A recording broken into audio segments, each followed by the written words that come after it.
Hi friends, ನಮಸ್ತೆ. ಇವತ್ತು ಬೆಂಡೆಕಾಯಿ ಹುಳಿ ಮಾಡ್ತಿದ್ದೀನಿ. ತುಂಬ ಚೆನ್ನಾಗಿರುತ್ತೆ, ಬೇಗನೆ ಮಾಡ್ಕೋಬೋದು. ಇದಂತೂ ಟೇಸ್ಟ್ ಸೂಪರಾಗಿರುತ್ತೆ. ಯಾವ ಥರ ಮಾಡೋದು ಬನ್ನಿ ನೋಡೋಣ. ಒಂದು 2 ಹಿಡಿಯಷ್ಟು ತೊಗರಿಬೇಳೆ ಹಾಕ್ಕೊಂಡು ತೊಳ್ಕೊಂಡು ಇಟ್ಕೊಂಡಿದ್ದೀನಿ, ಚೆನ್ನಾಗಿ ವಾಶ್ ಮಾಡಿ. ತೊಗರಿಬೇಳೆ ಜೊತೆಲೇ 2 ಟೊಮೆಟೊ ಹಾಕ್ಕೊಂಡು ಸ್ವಲ್ಪ ನೀರು ಹಾಕ್ಕೊಂಡು 1 ವಿಸಲ್ ಕೂಗಿಸ್ಕೊತೀನಿ. ರುಬ್ಕೊಳಕ್ಕೆ 3 ಟೊಮೆಟೊ ಹಾಕ್ಕೊಂಡಿದ್ದೀನಿ, ಒಂದು ಅರ್ಧ ಗೆಡ್ಡೆ ಬೆಳ್ಳುಳ್ಳಿ, ಒಂದು 2 ಚಿಕ್ಕ ಸೈಜ್ ಈರುಳ್ಳಿ, ಸ್ವಲ್ಪ ಕೊತ್ತಂಬರಿ ಸೊಪ್ಪು, ಸ್ವಲ್ಪ ಕಾಯಿ ತುರಿ, ಒಂದು 3 ಸ್ಪೂನ್ ಕಾಯಿ ತುರಿ. ಜಾಸ್ತಿ ಹಾಕೋಬೇಕಿಲ್ಲ, ಸ್ವಲ್ಪನೇ ಹಾಕೋಬೇಕು. 2 ಈರುಳ್ಳಿ, ಇದಿಷ್ಟನ್ನು ನುಣ್ಣಗೆ ರುಬ್ಕೊಂಬರ್ಬೇಕು.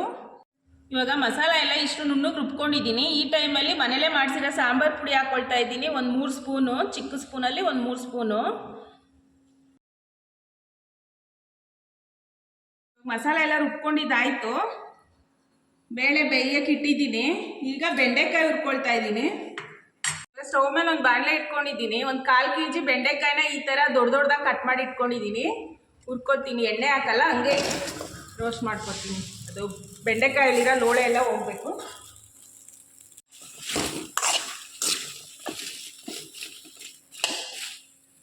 ನೋಡಿ ಫ್ರೆಂಡ್ಸ್, ಒಂದು 3 ನಿಮಿಷ ಬೆಂಡೆಕಾಯಿ ಹುರ್ಕೊಂಡಿದ್ದೀನಿ. ಅದು ಬೆಂಡೆಕಾಯಲ್ಲಿರೋ ಲೋಳೆ ಎಲ್ಲ ಹೋಗೈತೆ, ಬಿಟ್ಕೊಂಡೈತೆ. ನೋಡಿ ಎಷ್ಟು ಚೆನ್ನಾಗಿ. ಇಲ್ಲೇ ಅರ್ಧ ಭಾಗ ಬೆಂಡೆಕಾಯಿ ಬೆಂದೋಗ್ಬಿಟ್ಟಿದೆ. ಸಾಂಬಾರು ಅದಕ್ಕೆ ಬೇಗ ಆಗಿಬಿಡುತ್ತೆ. ಈಗ ಬೆಂಡೆಕಾಯಿ ತೆಗೆದು ಇಟ್ಕೊಳ್ತಾ ಇದ್ದೀನಿ ಸೈಡ್ಗೆ. ಇವಾಗ ಒಂದು ಸ್ಟವ್ ಮೇಲೆ ಮಡಿಕೆಯಲ್ಲಿ ಮಾಡ್ತಿದ್ದೀನಿ ನಾನು ಸಾಂಬಾರನ್ನ. ಮಡಿಕೆ ಇಟ್ಕೊಂಡಿದ್ದೀನಿ. 2 ಟೇಬಲ್ ಸ್ಪೂನ್ ಎಣ್ಣೆ ಹಾಕ್ಕೊಳ್ತಾ ಇದ್ದೀನಿ. ಎಣ್ಣೆ ಸ್ವಲ್ಪ ಬಿಸಿ ಆದಮೇಲೆ ಸಾಸಿವೆ ಹಾಕ್ಕೊಳ್ತಾ ಇದ್ದೀನಿ. ಸಾಸಿವೆ ಸ್ವಲ್ಪ ಸಿಡ್ದಿದೆ. ಒಂದು ಚಿಕ್ಕ ಸೈಜ್ ಒಂದು ಈರುಳ್ಳಿ ಹಾಕ್ಕೊಳ್ತಾ ಇದ್ದೀನಿ. ಸ್ವಲ್ಪ ಕರಿಬೇವಿನ ಸೊಪ್ಪು,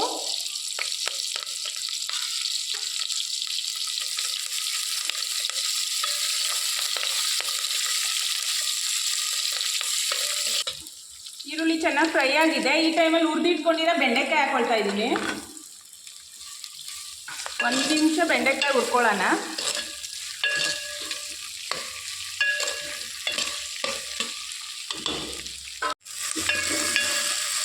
ಬೆಂಡೆಕಾಯಿ ಒಂದು ಅರ್ಧ ನಿಮಿಷ ಹುರ್ಕೊಂಡಿದ್ದೀನಿ ಎಣ್ಣೆಯಲ್ಲಿ.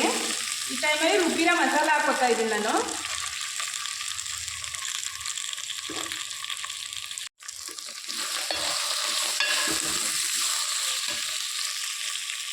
ಇವಾಗ ಅದಕ್ಕೇ ಸ್ವಲ್ಪ ನೀರು,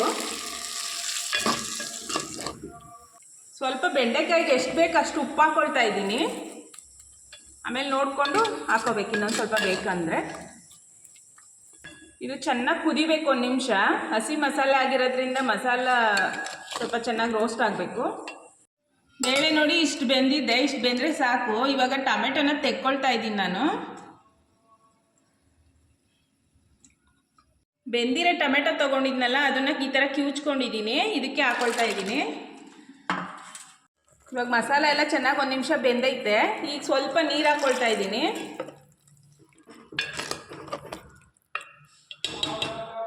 ಇದು 1 ನಿಮಿಷ ಕುದಿಬೇಕು ಚೆನ್ನಾಗೆ. ಇವಾಗ ಬೆಂಡೆಕಾಯಿ ಮಸಾಲ ಎಲ್ಲ ಚೆನ್ನಾಗಿ ಕುದ್ದೈತೆ, ಒಂದು 2 ನಿಮಿಷ. ಇವಾಗ ಬೇಳೆ ಬೇಯಿಸಿರೋದು ಬೇಳೆ ಟೊಮೆಟೊ ಹಾಕ್ಕೊಳ್ತಾ ಇದ್ದೀನಿ ಇದಕ್ಕೆ.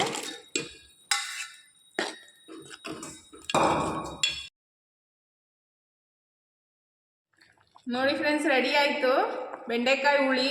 ಟೇಸ್ಟ್ ಮಾತ್ರ ತುಂಬ ಚೆನ್ನಾಗಿರುತ್ತೆ. ಮುದ್ದೆಗೆ, ರೈಸ್ಗೆ, ಚಪಾತಿಗೆ ಎಲ್ಲದಕ್ಕೂ ಸೂಟ್ ಆಗುತ್ತೆ, ಚೆನ್ನಾಗಾಗುತ್ತೆ. ಮಾಡಿ ನೀವು ಒಂದ್ಸಲ ಹೇಗೆ ಬಂತು ಅಂತ ಕಮೆಂಟ್ ಮಾಡಿ.